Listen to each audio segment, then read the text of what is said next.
গা দয়াল নবী খুঁজা হয় বাণী বিজ্ঞানীদের বিজ্ঞানী অঙ্গ নবীজি বলেন বিজ্ঞানীদের বিজ্ঞানী অঙ্গ নবীজি এমন গা দয়াল নবী আর হয় বাণী এমন গা দয়াল নবী খুঁজা হয় বাণী বিজ্ঞানীদের বিজ্ঞানী অঙ্গ নবীজি বলেন বিজ্ঞানীদের বিজ্ঞানী অঙ্গ নবীজি বিজ্ঞানীরা রকেট যোগে চাঁদের দেশে যায় অঙ্গ নবী রকেট ছাড়া মেরাজ শরীর যায় বিজ্ঞানীরা রকেট যোগে চাঁদের দেশে যায় অঙ্গ নবী রকেট ছাড়া মেরাজ শরীর যায় আরে ওই যুগে কি রকেট বিমান এগুলো ছিল নি বলো ওই যুগে কি রকেট বিমান এগুলো ছিল নি বিজ্ঞানীদের বিজ্ঞানী অঙ্গ নবীজি বলেন বিজ্ঞানীদের বিজ্ঞানী অঙ্গ নবীজি এমন গা দয়াল নবী আর হয় বাণী এমন গা দয়াল নবী খুঁজা হয় বাণী বিজ্ঞানীদের বিজ্ঞানী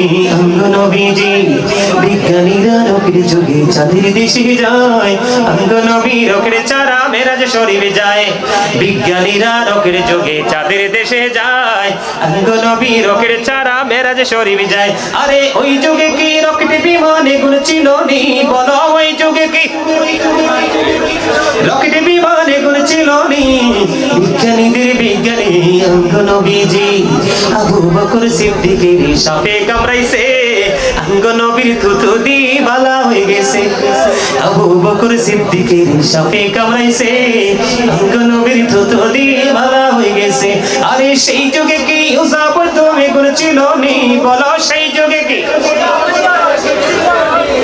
বিজ্ঞানীদের বিজ্ঞানী অঙ্গ নবীজি আগের যুগের মানুষের অসুখ কম হইতো অঙ্গ নবীর কাছে আইলে ভালো হয়ে যাইতো ঠিক কি না বলো আওয়াজ তো হয় নাই সুন্দর আগের যুগের মানুষের অসুখ কম হইতো অঙ্গ নবীর কাছে আইলে ভালো হয়ে যাইতো আরে সেই বালা কি এই যুগেতে করতে হারবানি বলো সেই বালা কি বলেন সেই বালা কি এই যুগেতে করতে হারবানি বিজ্ঞানীদের বিজ্ঞানী অঙ্গ নবীজি এমন গা দয়াল নবী আর হয় বাণী এমন গা দয়াল নবী খুঁজা হয় বাণী বিজ্ঞানীদের বিজ্ঞানী অঙ্গ নবীজি মারহাবা বলেন আর জোরে এখানে কি নবীর মুজিজা পাওয়া যায় না যে ভালো লাগবে বন্ধু বুখারী শরীফের মধ্যে একটি হাদিস খানা গভীর খেয়াল করবেন এক খ্রিস্টান কি করলেন তিনি খ্রিস্টান ধর্ম ত্যাগ করলেন ত্যাগ করার পরে তিনি মুসলমান ধর্ম গ্রহণ করলেন মুসলিম ধর্ম গ্রহণ করার পরে বন্ধু তিনি সূরা বাকারা তেলাওয়াত করলেন সূরা আলে ইমরান তিনি তেলাওয়াত করলেন তেলাওয়াত করতে করতে দেখতে দেখতে বন্ধু তিনি এমন মর্যাদার অধিকারী হলেন আমার নবীজির কাছে যে ওহী আসতো কি আসতো আমার নবীর কাছে ওহী আসতো ওহী আসে ওহী লেখার দায়িত্বটা তিনি পাইলেন ওহী লেখার দায়িত্ব যখন তিনি পাইলেন দেখতে দেখতে ধীরে ধীরে তার মধ্যে অহংকার কাজ করতে শুরু করলো হঠাৎ করে তিনি মুসলিম ধর্ম ত্যাগ করলো ত্যাগ করার পরে এবার পুনরায় তিনি আবার আগের ধর্মে চলে গেলেন মন দিয়ে শুনেন নবীজিকে কেমন ভাবে ভালোবাসতে হবে এখান থেকে বড় একটা ট্রেনিং নেওয়া যায় এবার তিনি কি করলেন বন্ধু ওনার সেই স্বধর্মে আবার ফিরে গেলেন যাওয়ার পরে এবার হাঁটতেছে আর মানুষের কাছে বলতেছে নবী মুহাম্মদ কিছুই জানতো না আমি যেইটুকু লিখে দিতাম শুধু সেইটুকুই জানতো জোরে জোরে কন্যা নাউজুবিল্লাহ এখন ওহীটা কি নবীর কাছে আসে নাকি খ্রিস্টানের কাছে কথা বুঝেন নবীর কাছে তো নবী আমি বললে ইনি লিখবে তাহলে আমি জানি না আগে না উনি আগে জানে কে যিনি বলে তিনি আগে জানে যিনি লেখে তিনি পড়ে জানে তিনি মানুষের কাছে বলে বলে বেরাচ্ছে যে আমি নবী মুহাম্মদ এইটুকু শুধু জানতো যেইটুকু আমি বলে দিতাম নাউজুবিল্লাহ জোরে জোরে বলেন না এই কথা যখন বলে বলে বেরায় রে আমার আল্লাহ বন্ধু এই অপমানটা সহ্য করতে পারতেছে না আমার আল্লাহ বলতেছে আমার বন্ধুর ইজ্জতের চাদর ধরে আঘাত করব আমি আল্লাহ সহ্য করব না আমি এই জায়গায় হাদিস থেকে একটুখানি যাব বন্ধু কোরআন শরীফের 30 পারায় 29 পারায় সূরা কলাম আল্লাহ রাব্বুল আলামিন কি বলেছেন তুল্লিং বাদা যালিকা জানি আল্লাহ বলেছেন with all that he is a bastard Walid bin Mughira আমার নবীর সাথে গোস্তাকি করলো। আল্লাহ রাব্বুল আলামিন ওয়ালিদ বিন মুগীরাকে 10টা গালি দিলেন, এর মধ্যে 10 নাম্বার গালি হলো জারস। নাউজুবিল্লাহ কইতেন না? এখানে নবীর শান বোঝা যায়নি? কথা বলেন না। দেখেন আমার দিকে তাকান বন্ধু, এবার ওই আল্লাহ কিন্তু সহ্য করতেছে না। খ্রিস্টান ইন্তেকাল করলো, ইন্তেকাল করার পরে আপনারা দেখেছেন কিনা জানি না, এই প্রজন্ম দেখেছে, ব্রিটিশ রানী এলিজাবেথ যখন মারা গেল, দেখছেননি কত দামি কাঠে করে তাকে দাফন করেছে। খ্রিস্টানরা মারা গেলে কিন্তু দামি কাঠে করে বন্ধু দাফন করা হয়। তৎকালীন সময় নবীর দুশমন বেয়াদব যখন মারা গেল, মারা যাওয়ার পরে বন্ধু তাকে কবরে দাফন করা হলো। কবরে দাফন করার পরে এবার কি করলো, তারা পর স্বজনেরা তাকে দাফন করে চলে গেল। পরের দিন আপন স্বজনেরা তাকে দেখতে আসলো, কবরে তার কি অবস্থা। দেখতে যখন আসলো, আসার পরে আইয়া চাইয়া দেখে বন্ধু ওই খ্রিস্টানের লাশটা মাটির উপরে পড়ে আছে। আওয়াজ তোলে বলেন না আলহামদুলিল্লাহ। আরো জোরে বলেন আলহামদুলিল্লাহ। কোথায় দেখা যায় লাশ? মাটির উপরে। এবার খ্রিস্টানেরা তার দল বল তার আপন স্বজনেরা বলতেছে এটা পৃথিবীর আর কারো কাজ নয়, নিশ্চয়ই ওই জাদুকর মুহাম্মদের কাজ। নাউজুবিল্লাহ বলেন না। অথচ আমার নবী কিন্তু সেই দিকে খেয়ালে রাখেনি, যত রিঅ্যাকশন শুরু হয়েছে আল্লাহর পক্ষ থেকে। সুবহানাল্লাহ বলেন না। আমরা সেই নবীটার উম্মত। আমরা কি সেই নবীটার উম্মত? আমরা কি ধন্য না? আরে জোরে ধন্য। এবার কি করলেন, যখন তার লাশ কবরে মাটির বাইরে যখন পড়ে রইল, তার আপন স্বজনেরা বারবার বলতেছে নবী মুহাম্মদ এবং তার দলের কাজ। অথচ নবীজি সেটার দ্বারে কাছেও নাই বন্ধু, নাই রে। ও বন্ধু অত্যন্ত মনোযোগ দিয়ে শুনেন। আজকে তারা কি করলো, আরো গভীর করে কবরটাকে খনন করলো। খনন করে আজকে আবার তাকে দাফন করে ফেললো। দাফন করে আবার চলে গেল। পরের দিন আসলো, আবার আইসা দেখে লাশটা মাটির উপরে। আলহামদুলিল্লাহ বলেন না। আজকে আবার গভীর করে খনন করে দিল। খনন করার পরে বন্ধু চলে গেল, দাফন করে চলে গেল। তৃতীয় দিন আসার পরে আবার দেখলো তার লাশটা মাটির বাইরে পড়ে আছে। এবার তারা চিন্তা করলো, না রে না, এটা পৃথিবীর কোন মানুষের কাজ হতে পারে না, এটা নিশ্চয়ই নবী মুহাম্মাদের কাজ। এটা পৃথিবীর কোন মানুষের কাজ নয়, এটা নিশ্চয়ই আল্লাহ রাব্বুল আলামিনের কাজ। শেষ পর্যন্ত বন্ধু ওই খ্রিস্টানের লাশটা কোন মাটি বন্ধু গ্রহণ করলো না, কোন মাটি সেটাকে অ্যাকসেপ্ট করলো না। শেষ পর্যন্ত তাকে পানির মধ্যে ভাসিয়ে দিতে বাধ্য হয়েছে। আওয়াজ তোলে বলেন না আল্লাহু আকবার। এখানে নবীর মর্যাদা আছে না নাই? আছে। আরো জোরে বলেন।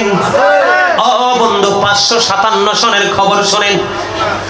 নবীজির মর্যাদা বোঝানোর জন্য বলছি, শুধু এই খ্রিস্টান নয় বন্ধুরে আমার, 557 সনে নবীজির এই দুই দুশমন, আপনারা অনেকেই সিনিয়র মুরব্বীরা জানেন, নবীজির পবিত্র রওজা মোবারক থেকে আপনারা হজ করতে গেছেননি? এখানে কেউ আসেননি? হজ করেছেন? আসেননি কেউ?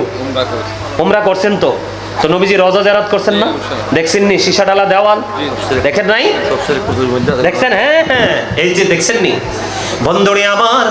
আমি রেফারেন্স দিচ্ছি না, আমি সরাসরি আলোচনাটা আপনাদেরকে শোনাই নবীজির মর্যাদা বোঝানোর জন্য। দুইজন বিধর্মী আমার নবীজি, তারা জানতে পেরেছে মুসলমানের সবচেয়ে বড় শক্তি হলো নবী মুহাম্মদ। এখান থেকে যদি তাকে সরানো যায়, মুসলমান কি দুর্বল করা সম্ভব হবে? নবীজির পবিত্র দেহ মোবারক এই রওজা মোবারক থেকে সরানোর জন্য পায় তারা শুরু করে দিল বন্ধু। এবার তারা কি করলেন, মাটি তারা সুন্দর করে তাবু গাড়লো, তাবুর নিচে তক্তা বিছানো, আর এই তক্তার নিচে দিয়ে নবীর রওজা মোবারকের দিকে সুড়ঙ্গ করা হয়েছে। এবার কি করলেন, মাটি তারা দিনের বেলা বন্ধু এই তাবু থেকে বের হয় না, রাত্র যখন হয় তারা বের হয়ে লোকালয় থেকে দূরে থাকে। বন্ধুরে আমার, মাটি প্রত্যেক দিন রাত্রে তারা গভীরভাবে তারা মাটি খনন করত। মাটিগুলো খনন করে করে বন্ধু জান্নাতুল বাকিতে ফেলে দিয়ে আসতো। গভীর রজনী, রাত্র অন্ধকার। দেখেন আমার নবীর মর্যাদা, আমার নবীকে আল্লাহ কত ভালোবাসে রে। তুমি আমি নবীর ইজ্জত কোনোদিনও কমাইতে পারবো না। নবীর ইজ্জতে আঘাত করে তুমি আমি বেইজ্জতি হব, এটা ছাড়া আর কিছুই জীবনে জুটবে না। ঠিক কিনা বলেন? পৃথিবীর ইতিহাস খুলে দেখেন আপনারা, বিশেষ করে যুবক বন্ধু তোমাদেরকে বলছি, নবীর প্রেমিক আহলে সুন্নাত ওয়াল জামাতের অন্তর্ভুক্ত কোন আলেম ওলামা প্রবীণ আল্লাহর ওলিও বেইজ্জতি হয়ে কবরে যায় নাই। যারা নবী এবং ওলিদের সাথে বেয়াদবি করেছে, বাংলাদেশের মাটিতে অসংখ্য নজির আছে, মৃত্যুর আগে লাঞ্ছিত অপমানিত হয়ে বেইজ্জতি হয়ে গেছে। বলেন না কেন? দেখেন, আমি আপনাদেরকে বন্ধু প্রমাণ দিচ্ছি, মন গড়া কোনো কথা নয়। আর আমি মন গড়া কথা বললে সারা পৃথিবীর আলেমরা ধরবে। বন্ধু, লাইভ চলতেছে, দেখতেছে মানুষ, গোটা পৃথিবী থেকে মানুষ দেখবে। বন্ধুরে আমার, নবীজির একবারে কদম মোবারকের কাছাকাছি চলে গেল। যখন এমন অবস্থা হলো, সুলতান নুরউদ্দিন জঙ্গির ঘরে গিয়ে আমার নবী হাজির হয়ে যায়। সুবহানাল্লাহ বলেন না? সুলতান, তুমি চাইয়া দেখো না আমাকে নিয়ে কি ষড়যন্ত্র হয়। আমার নবীকে জিন্দা বললে অনেকে আবার কলিজায় আগুন লাগে। আল আম্বিয়া ও আহিয়াউন ফি কুবুরিহিম ইউসাল্লুন, নবীরা আপন আপন রোজায় জিন্দা, তারা নামাজরত অবস্থায়। সুবহানাল্লাহ। আপনি আমি যদি মুমিন হয়ে মারা যাই, আপনি আমি যদি আল্লাহর ওলি হয়ে মারা যাই, কবরে যদি আপনি জিন্দা থাকেন আমি জিন্দা থাকি, জান্নাতি খাবার বরাদ্দ হয়। আর নবীকে কেন্দ্র করে আল্লাহ যদিও জান্নাত বানিয়েছেন, জান্নাতের মালিকানা নবীর হাতে তুলে দিয়েছে। আলা হযরত সেটা বলেছে। সুবহানাল্লাহ বলেন আর জোরে। এবার সুলতান নুরউদ্দিন জঙ্গি ধীরে ধীরে ধীরে ধীরে মদিনার দিকে রওনা হলো। ওনার সঙ্গীদেরকে নিয়ে বন্ধু এসে তিনি মদিনায় এলান করে দিলেন, আমি গোটা মদিনাবাসীকে আমি পুরস্কার দিব, তোমরা সবাই আমার পুরস্কার গ্রহণ করতে আসো। বন্ধু, সকল মদিনাবাসী উপস্থিত হয়ে গেল পুরস্কার নেওয়ার জন্য। মানুষ আসছে বন্ধু পুরস্কারের জন্য। আর সুলতান নুরউদ্দিন দাওয়াত দিয়েছে বন্ধু, আমার নবী সুলতান নুরউদ্দিন জঙ্গির ঘরে প্রবেশ করে দুই দুশমনের চেহারা পর্যন্ত দেখাইয়া দিছে। আমার নবীজির পুরস্কারের ঘোষণা করার মানে হলো, আমি যখন একজন একজন করে পুরস্কৃত করব, তখন আমি চোরও চিনতে পারবো। পুরস্কার দিতে গেলেন, পুরস্কার দিতে কি বন্ধু পুরস্কারের শুরু থেকে শেষ পর্যন্ত দেওয়া শেষ হয়ে গেল, কিন্তু ওই দুশমন দুইটাকে এখনো দেখা মিলল না। এবার তিনি প্রশ্ন করলেন, তোমাদের মধ্যে কেউ কি বাকি আছে পুরস্কার পায়নি? এবার তিনি উত্তর দিলেন, পুরস্কার পায়নি দুইজন লোক বাকি আছে। ওই দুইজন কোথায়? কয় নবীজির রওজার কাছে বসবাস করে, অত্যন্ত আল্লাহওয়ালা বুজুর্গ, তারা দিনের বেলা বের হয় না, তাদের তাবু থেকে রাতে বের হয়। সুলতান নুরউদ্দিনের বুঝতে আর বাকি হইল না যে এরাই তো নবীর দুশমন। এবার বন্ধু চলে গেলেন, ওখানে দল বল নিয়ে চলে গেলেন। চলে যাওয়ার পরে বললেন, ডাকলেন, ওই বন্ধু সাধু সন্ন্যাসীরা বের হয়ে আসলো। আসার পরে বললেন, তোমরা বের হও। বের হওয়ার পরে বিছানাটা সরালো। বিছানা সরানোর পরে চাই কিছু কথা বলবো। আমাদের সমাজে কিন্তু সুদের প্রচলন বেড়েছে। আপনারা কিন্তু সুদ থেকে বেঁচে থাকতে হবে। সুদখোর কখনো সুন্নি হতে পারে না। সুদখোর কখনো সুন্নি হতে, ব্যবসায়ী যিনি ওজনে কম দেয় তিনি কখনো সুন্নি হতে, মানুষের কলিজায় যিনি আগুন দেয় তিনি সুন্নি হতে। আপনারা জানেন কি, হযরত আবু হুরায়রা থেকে হাদিস বর্ণিত। কোন দিকে আলোচনা করলে আসলে শেষ হবে না। হযরত আবু হুরায়রা রাদিয়াল্লাহু তাআলা আনহু থেকে হাদিস বর্ণিত। ভাই এদিকে তাকান। নবীজিকে এক ব্যক্তি এসে প্রশ্ন করলো, ইয়া রাসূলুল্লাহ, এক ব্যক্তি অনেক নামাজ পড়ে, দান সদকা করে, কিন্তু তার কথা সুন্দর না, ব্যবহার ভালো না। নবীজি বললেন, তিনি জাহান্নামী। আরেকজন মহিলার দিকে ইশারা করে বললেন, ইয়া রাসূলুল্লাহ, উনি অনেক বেশি নামাজ পড়তে পারে না, দান সদকাও করতে পারে না, কিন্তু ওনার ব্যবহার এত সুন্দর, ওনার ব্যবহার শুনলে কলিজা শান্তি হয়ে যায়। নবীজি বললেন, তিনি জান্নাতি। কি চমৎকার, দেখছেন নি? আমার কথা বুঝতে পারছেন আপনারা? মানে যত বেশি আমল করেন, ব্যবহার সুন্দর না হলে জান্নাতে যাওয়া যাবে না। কারণ আমার আল্লাহ সুন্দর ব্যবহার করে, আমার নবীজি সুন্দর ব্যবহার করে, আমরাও সুন্দর ব্যবহার করবো। আমার দিকে তাকান। পিতা মাতার সাথে ভালো আচরণ করতে হবে। কার সাথে? পিতা মাতার সাথে ভালো আচরণ করতে হবে। তাদেরকে ভালোবাসা ফরজ, তাদেরকে কষ্ট দেওয়া হারাম। মনো কথা বলা যাইবে না। এই আমি তো বলবো, এত টেনশন করার দরকার নেই, বহ। চট্টগ্রামের মানুষের সামনে প্রশংসা করছি না, আপনারা অনলাইন খুলে দেখবেন, অসংখ্য ওয়াজে পাবেন এই বক্তব্যটা। আমি বলি, বাংলাদেশের রাজধানী ঢাকা, সুন্নিয়তের রাজধানী হলো চট্টগ্রাম। এটা আমার ব্যক্তিগত মতামত। আমি বাংলাদেশের বিভিন্ন জেলায় যখন যাই, চট্টগ্রামকে এক্সাম্পল দিই। বাংলাদেশের সব জেলায় কম বেশি তাবারক নিয়ে পিটাপিটি মাথা ফাটাফাটি হয়, কিন্তু চট্টগ্রামের মানুষ তাবারক না পাইলেও টু শব্দ করে। এটা হলো প্রেমিকদের আচরণ। আরে আমি নবীর প্রেমের বাগানে আসছি, এক টুকরো তাবারক না পাইলে কি হবে? অসুবিধা তো নাই। আরে আমি না হয় না পাইছি, আমারটা আমার আরেক ভাই নিছে, সমস্যা কি? কথা বলেন, ঠিক না ঠিক? আমি আপনাদেরকে খুশি করার জন্য বলছি না, একদম রিয়েল বলছি। কারণ আমি আপনাদেরকে বলছি, এইবার যে ঈদ মিলাদুন্নবী গেছে না, আমাদের রবিউল আউয়াল গেছে কিনা? মাত্র একটা প্রোগ্রাম করছি আমার কুমিল্লার ওইদিকে। কয়টা? মাত্র একটা প্রোগ্রাম, আর পুরো রবিউল আউয়ালে প্রোগ্রাম করছি চট্টগ্রাম। সুবহানাল্লাহ বলেন। মনে রাঙ্গুনিয়াতে মনে করছি 4টা না 5টা, বিশাল বিশাল প্রোগ্রাম। সম্মানিত উপস্থিতি, তো মা বাবার সাথে ভালো আচরণ করবেন, সামাজিক বন্ধনে আবদ্ধ হবেন। বিশেষ করে মুসলমানকে দেখা মাত্র সালাম দিয়ে দিবেন। কেউ অসুস্থ হলে দেখতে যাবেন। এই আল্লাহ রাসূল বলেছে, একজন মানুষ যখন কোন রোগী দেখতে যায়, তে রোগী দেখতে যাইয়া যতক্ষণ পর্যন্ত ফিরে না আসলো, ততক্ষণ পর্যন্ত যেন সে জান্নাতি ফল কুড়াইতে থাকলো। আর জোরে কন্যা সুবহানাল্লাহ। আর ফেরেশতারা তার জন্য মাগফিরাত কামনা করতে থাকে যতক্ষণ না পর্যন্ত সে ঘরে ফিরে না আসে। যা হোক, বেশি বললে বিরক্ত হয়ে যাবেন, ভুলেও যাবেন। যদি আবার কখনো দেখা হয়, আমি আপনাদের সামনে আলোচনা করব। তবে আমাকে আপনারা অনুরোধ করেছেন একটা গজল গাইতে। এই গজলটার মধ্যে ওয়াজও আছে, নবীজির সম্মানও আছে। আসেনি? এই ইকুটা একটু বাড়াই দেন, অপারেটরকে বলছি। ঠিক আছে, আপনারা পারলে আমার সাথে গাইবেন। রাজি আছেন? বিজ্ঞানীদের বিজ্ঞানী আন্দোলনজি, এমন দয়াল নবী আর হাইবানি, এমন দয়াল নবী খুঁজা হইবানি। বিজ্ঞানীদের বিজ্ঞানী আন্দোলনজি, বলেন বিজ্ঞানীদের বিজ্ঞানী আন্দোলনজি, এমন দয়াল নবী আর হাইবানি, এমন দয়াল নবী খুঁজা হইবানি। বিজ্ঞানীদের বিজ্ঞানী আন্দোলনজি, বলেন বিজ্ঞানীদের বিজ্ঞানী আন্দোলনজি। বিজ্ঞানীরা রকের যোগে চাঁদের দেশে যায়, আন্দোলনবী রকের চারা মেরাজ শরীর যায়। বিজ্ঞানীরা রকের যোগে চাঁদের দেশে যায়, আন্দোলনবী রকের চারা মেরাজ শরীর যায়। আরে ওই যুগে কি রকেট বিমান এগুলো ছিল নি?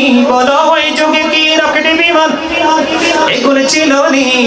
বিজ্ঞানীদের বিজ্ঞানী আন্দোলনবীজি, বলেন বিজ্ঞানীদের বিজ্ঞানী আন্দোলনবীজি, এমন দয়াল নবী আর হাইবানি, এমন দয়াল নবী খুঁজা হাইবানি। বিজ্ঞানীদের বিজ্ঞানী আন্দোলনবীজি, বিজ্ঞানীরা রকের যুগে চাঁদের দেশে যায়, আন্দোলনবী রকের চারা মেরাজ শরীফ যায়। বিজ্ঞানীরা রকের যুগে চাঁদের দেশে যায়, আন্দোলনবী রকের চারা মেরাজ শরীফ যায়। আরে ওই যুগে কি রকেট বিমান এগুলো ছিল নি? বলো, ওই যুগে কি রকেট বিমান এগুলো ছিল নি? বিজ্ঞানীদের বিজ্ঞানী আন্দোলনবীজি, আবু বকর সিদ্দিকের সাপে কামড়াইছে, আঙ্গনবীর থুতু দি বালা হয়ে গেছে।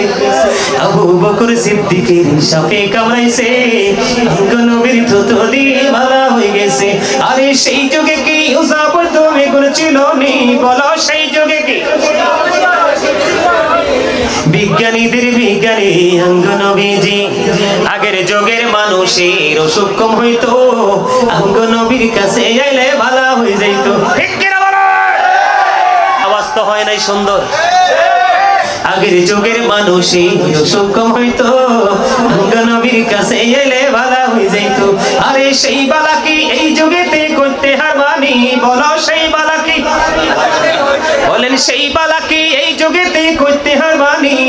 বিজ্ঞানীদের বিজ্ঞানী আঙ্গনবীজি, এমন দয়াল নবী আর হাইবানি, এমন দয়াল নবী খুঁজা হাইবানি।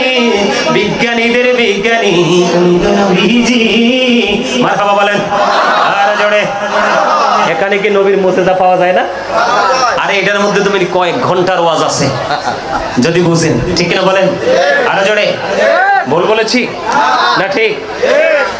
সম্মানিত উপস্থিতি, আমরা আমাদের রাসূলকে ভালোবাসবো প্রাণ ভরে, কি বলে ঠিক না বলেন? আরো জোরে আরেকটা গজল গাইবো, আপনারা আমার সাথে একটু সুর দিবেন ছোট্ট করে। বসে থাকি তোমারি আশায় গো নবীজি, রবিউলাওয়ালের আশায় বলে বসে থাকি তোমারি আশায় গো নবীজি, রবিউলাওয়ালের আশায় তোমায় সদাই দেখিতে মনে চায় গো নবীজি, রবিউলাওয়ালের আশায় বলি বসে থাকি তোমারি আশায় গো নবীজি, রবিউলাওয়ালের আশায় তোমায় সদাই দেখিতে মনে চায় গো নবীজি, রবিউলাওয়ালের আশায়। জোরে জোরে বলেন মারহাবা। সম্মানিত উপস্থিতি, আসলে আলোচনা করলে গজল গাইলে সারা রাত্র পার হয়ে যাবে।